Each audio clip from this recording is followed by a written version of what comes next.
the country will be resolved bilaterally. आज दिल्ली में all India Muslim personal law board के legal cell की meeting होगी। इस मीटिंग में अयोध्या तनाज़े पर बातचीत हो सकती है। इस मीटिंग में कई बड़े फैसले लिए जा सकते हैं। सुप्रीम कोर्ट में अयोध्या मसले पर सुनवाई जारी है। अब तक की समाअत का जायजा भी मीटिंग में लिया जाएगा, तो काफी अहम ये मीटिंग मानी जा रही है। आज दिल्ली में इस मीटिंग का इनेकाद किया गया है। All India Muslim personal law board की लीगल सेल की ये मीटिंग है। इस मीटिंग में अयोध्या तनाज़े पर बातचीत हो सकती है। आपको बता दें कि अयोध्या तनाज़े पर रोजाना की बुनियाद पर समाअत भी हो रही है। इस मीटिंग में कई बड़े फैसले लिए जा सकते हैं और सुप्रीम कोर्ट में अयोध्या मसले पर हो रही सुनवाई का जायजा भी लिया जाएगा। हमारे साथ हमारे नुमाइंदे खुर्रम शहजाद जुड़ रहे हैं। खुर्रम, बताइएगा लीगल सेल की ये मीटिंग कब तक होने वाली, कितने बजे मुनक्किद की जाएगी और क्या कुछ अहम फैसले लिए जा सकते हैं राम जन्मभूमि और बाबरी मस्जिद तनाज़े को लेकर? देखिए सना, ये मीटिंग का वक्त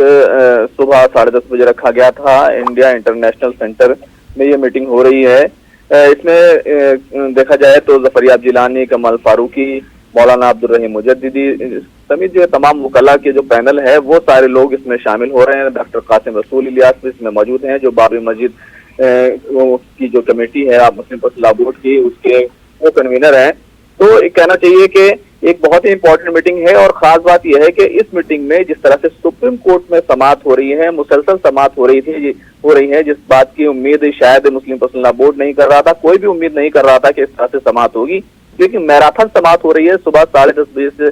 समाअत शुरू होती है और शाम के 4 बजे तक चलती है और लगातार किसी भी फरीक के एक वकील को मौका मिल रहा है, जिस तरह से अब तक निर्मोही अखाड़ा और रामलीला के वकील को मौका मिला है कि वो अपने जो अपना मौकफ है और अपने जो शवाहिद हैं वो कोर्ट के सामने रखें, अपने दलाइल पेश करें। तो इस पूरी रणनीति और जो हिकमत अमली है वो क्या होनी चाहिए उसको लेकर के ये पूरी मीटिंग है। क्योंकि हमने देखा था मुस्लिम पर्सनल लॉ बोर्ड के वकील हैं राजीव धवन, उन्होंने कई बार 2 बार के करीब इस बात की कोशिश की कि इस तरह से समाअत ना हो, क्योंकि तैयारी करने का मौका नहीं मिल पाएगा। जिस तरह से एक पहलू पर बहस होती है और वक्त मिलता है वकीलों को एक पहलू पर लीगल तौर पर भी, और जो सुप्रीम कोर्ट के फैसले के नजीरे हैं उनकी बुनियाद पर भी बात करने के लिए, उनकी तैयारी करने के लिए, ऐसा इसलिए बहुत ज्यादा वक्त नहीं मिल पाएगा। लगातार समाअत होगी तो किस तरह से इस पूरे मामले में अपनी दलील मुस्लिम पर्सनल लॉ बोर्ड रखे, मुस्लिम फरीक रखे, सुन्नी वक्फ बोर्ड है वो रखे या जमीयत उलमा के वकील हैं वो रखे, तो इसको लेकर के एक रणनीति बनाने की कोशिश है और एक हिकमत अमली तय करने की कोशिश है कि कौन कौन वकील जो है उसमें अपनी बात रखेगा और किस तरह से किस पहलू पर बात की जाएगी। क्योंकि हमने खुद देखा है रामलीला की तरफ से 2 वकीलों ने अब तक अपनी बात रखी है और इसी तरह से अब मुस्लिम पर्सनल लॉ बोर्ड या मुस्लिम फरीक का नंबर आएगा तो उसको किस तरह से अपने दलाइल को पेश करना है, कौन कौन से शवाहिद हैं जिनको लेकर के जाना है। क्योंकि हमने देखा है लगातार इलाहाबाद हाई कोर्ट का फैसला है उसको पढ़ा गया, पुरानी जो किताबें हैं हिंदू कुरान है उनको पढ़ा गया, उनके हवाले दिए गए, आसार कदीमा के हवाले दिए गए और एक तरह से हिंदू खासतौर से रामलीला के वकील ने एक तरह से हिंदुओं के किस तरह से उनका मानना है, किस तरह से उनकी आस्था है और किस तरह से वहां पर जो है 200 साल पहले भी मंदिर था जिस तरह का उन्होंने दावा किया, तो इन सब चीजों को कैसे काउंटर करना है, इन सब चीजों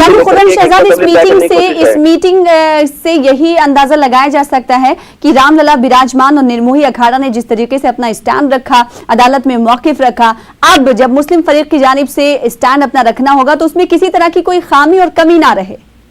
बिल्कुल, और इसी वजह से वकीलों का पूरा पैनल है, पूरी उनकी लीगल सतह की जो कमेटी है ये बैठ रही है और हिकमत हमने तय कर रही है किस तरह इस चीज को किस तरह से रखा जाए। काफी वकील ऐसे हैं जो मुस्लिम शरीयत को या इस्लाम को उस तरह से नहीं जानते जिस तरह से जानना चाहिए, तो इस वजह से उनको बताना होगा कि किस तरह से किस बात को पेश करना है, नमाज के लिए मस्जिद क्यों जरूरी है और जहाँ नमाज होती है वो जगह मस्जिद के लिए क्यों जरूरी हो जाती है और क्या उसको दिया जा सकता है। क्योंकि इस तरह की सारी चीजें जो वो आ चुकी हैं, खासतौर से रामलीला के वकील ने खासतौर से ये कहा था जहां पर नमाज नहीं हो रही उसको मस्जिद नहीं माना जा सकता, और सुप्रीम कोर्ट ने भी एक दलील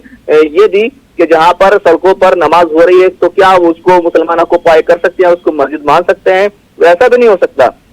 तो इस तरह की तमाम दलीलें हैं जिनका जायजा लेने की जरूरत है, जिन पर अपना मौकफ साफ करने की जरूरत है। तो उन चीजों को लेकर के एक हिकमत अमली तैयार की जाएगी और खासतौर से किस तरह से जो कब्जे को लेकर के के दलाइल हैं उनको किस तरह से कोर्ट के सामने, अदालत के सामने पेश करना है, और किस तरह से